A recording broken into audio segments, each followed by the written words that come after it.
السلام علیکم. व्लॉग बनाने के मूड में तो नहीं था, लेकिन अभी मुझे मैं बता भी नहीं सकता. बहुत ज्यादा अफसोसनाक वाक़या हुआ है 2005 में, जब जलजला आया था हमारे खैबर पख्तूनख्वा में. तो उसमें मैं एक मदरसे में आया हूँ, इधर विजिट पर आया हूँ, अपने मदरसे की छुट्टियां यहाँ पर आया हूँ.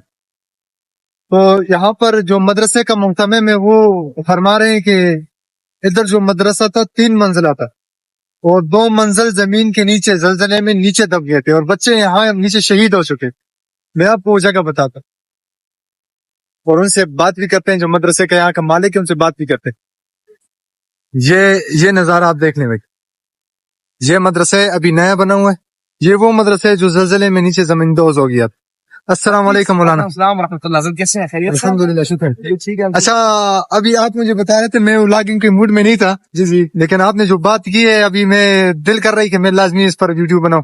तो इसका कारगुजारी जरा सुनाए ना. इधर ऊपर मौलाना आरिफ साहब इंशाल्लाह इसकी कारगुजारी एक दिन वक्त निकाल के सही से बनाएंगे.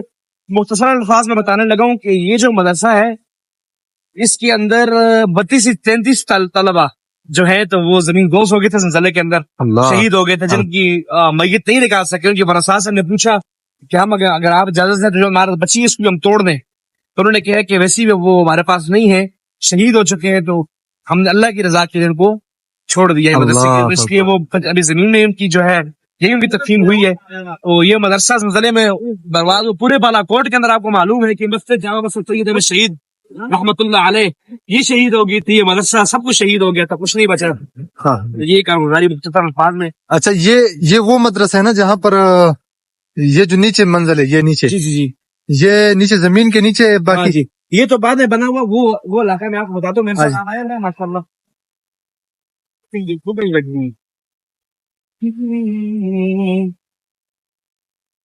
ये भाई आप देख सकते हैं कि वो बाथरूम का आपको नजर आ रहा है, शेल नजर आ रहा है, वो सब कुछ लगा हुआ है. तो ये 2 मंजिल जो है ये जमीन के अंदर है माशाल्लाह. अल्लाह अकबर. अल्लाह. और अल्लाह तबारक व तआला की कुदरत है. और ये घर खड़ा रहा, ये नहीं गिरा, दरारें इसके अंदर आई हुई है. तो यहाँ हमारे मौलाना सराई साहब की रिहाइश है, वो रह रहे हैं यहाँ पर. तो ये निजाम बाकी एक उस तरफ भी है हमारा. मैं भी आपको भी दिखा देता हूँ, वो भी देखते हैं इंशाल्लाह. अगर नीचे रास्ता भी नहीं है मैं नीचे से भी इनको बता देता. ये अभी ये मंजिल नीचे, 2 मंजिल नीचे दबी हुई है, जमीन के अंदर है. अल्लाह. बच्चे इसके अंदर ही है, ये बच्चे अंदर अभी तक. 2005 से भी मेरा से 17-18 साल हो गए. अल्लाह. तो ये ऐसे क्या कहते हैं कि ऐसे ही नहीं अल्लाह का दीन फैलता. इसके ऊपर बहुत बड़ी कुर्बानी है.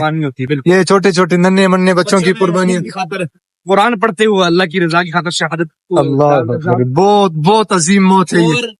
हमारा लिहाज से ये मालूम हो रहा है कि अपने उस्ताद की इतनी पैरवी थी कि मैंने सुना है कि जलजला हुआ तो बच्चे यहाँ से भाग भी सकते थे, लेकिन वो उस्ताद ने कहा कि बच्चे कुछ भी हो अपनी क्लास को, कुरान को नहीं छोड़ना. तो कुरान की खातिर अपनी क्लास को नहीं छोड़े और खुद कुरान के साथ ही, और उनका उस्ताद भी साथ ही. और उस मदरसे में बच्चे का जनाजा हमने निकाला माशाल्लाह. उस बच्चे का सबक कुरान में इस तरह से उंगली रखी हुई थी. 5 साल बाद जनाजा निकाला, 2010 में हमने निकाला. उसका जनाजा बिल्कुल सलामत था और कुरान सीने के साथ लगाया हुआ था. अल्लाह तबारक व तआला के मुअज्जज़ात हैं. तो ये वो इलाके हैं बालाकोट जहाँ पर जलजला आया था और बहुत ज्यादा यहाँ पर नुकसानात हुए. यहाँ पर बहुत सारे मौत हुए थे, बहुत ज्यादा लोग शहीद हुए थे. वो सामने मस्जिद जो है, ये मस्जिद भी मौलवी साहब फरमा रहे हैं कि ये भी शहीद हो चुकी थी, अभी इसको दोबारा बनाए. लेकिन इस बात पर मुझे इंतहाई अफसोस हुआ, इंतहाई अफसोस. खुशी भी हुई है कि अल्लाह के रास्ते में छोटे छोटे बच्चों ने इसे कुर्बानियां दी है. और अफसोस इस बात पर हो रहा है कि छोटे छोटे बच्चे हैं, उनके वालिदैन भी थे, उनके अरमान भी होते थे. अभी देखें 18-19 साल हो गए ना, 18-19 सालों से अब ये इसी जगह पे नीचे. अल्लाह उनके दर्जात बुलंद फरमाए.